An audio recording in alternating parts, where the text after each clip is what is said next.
Hi guys, video స్టార్టింగ్లో మీరు విన్న వాయిస్ మా పాపదండి. నేను చెప్పడం విని విని అది కూడా వంటాడేస్తుంది. ఎలా ఉందో కమెంట్ చేయండి. సో ఆదివారం వార్షికోత్సవం అయిపోయాక శుక్రవారం నేను మా అత్తమ్మ గారు వచ్చి అమ్మవారి దగ్గర ఒక పని చేయాలనుకున్నాము.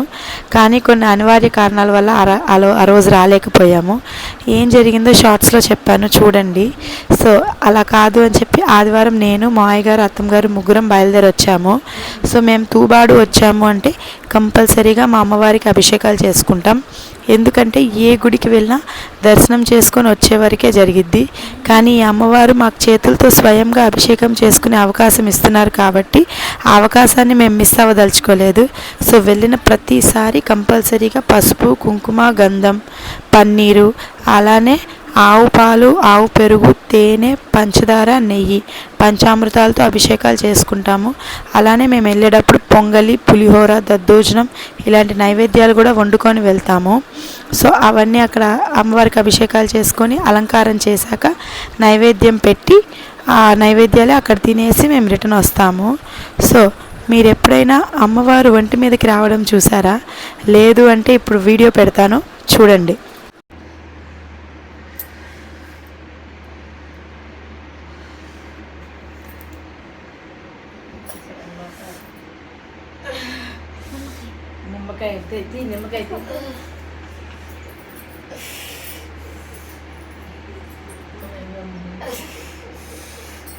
అసలు మేము అమ్మవారి గుడికి వెళ్ళింది దేనికి అంటే, చాలా గుళ్ళల్లో అమ్మవారి మొహానికి పసుపు రంగు వేసి అలంకారం చేస్తారు కదా.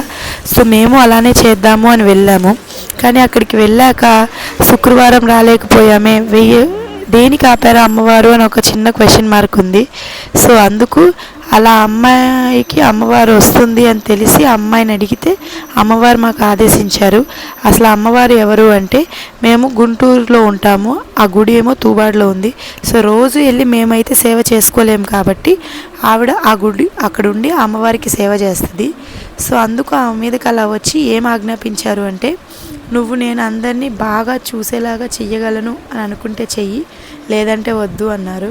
సో మేమైతే మీ ఆజ్ఞ మీద నడిపించాలమ్మా అని చెప్పి అంతా భారం అమ్మవారి మీదే వేసి మొదలుపెట్టాము.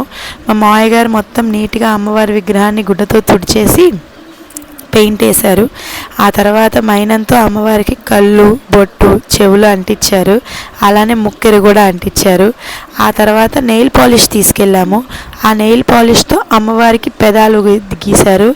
ఆ గీసాక అమ్మవారు నవ్వుతున్నట్టు భలే కనిపించారండి. చూడ్డానికి 2 కళ్ళు చాలలేదు. మీకు ఎలా అనిపించిందో కమెంట్ చేయండి. సో అలా అమ్మవారికి అలంకారం అయ్యాక అన్ని నైవేద్యాలు పెట్టి దీపారాధన చేశాము. సో అలానే మేము వెళ్ళిన ప్రతిసారి అమ్మవారికి నిమ్మకాయల దండ, గాజుల దండ, వేపమాల వేస్తాం. ఎందుకంటే అమ్మవారికి నిమ్మకాయలన్నా వేపమాలన్నా చాలా ఇష్టం. సో ఆ 2 కంపల్సరీగా వేస్తాము. అవి అవ్వగానే నైవేద్యాలు పెట్టి కొబ్బరికాయ కొట్టి అత్తమ్మ గారు మావయ్య గారు హారతి ఇచ్చారు. అవన్నీ ఇచ్చాక ఆ నైవేద్యాలనే మేము తీసుకొని తిని రిటర్న్ గుంటూరు వచ్చేసామండి. సో చూసినందుకు థ్యాంక్ యూ. అలానే ఛానల్ని లైక్ చేసి సబ్స్క్రైబ్ చేయండి. మీకు ఈ వీడియో ఎలా అనిపించిందో కమెంట్ కూడా చేయండి. సబ్స్క్రైబ్ చేసుకోవడం మర్చిపోకండి. Thank you all.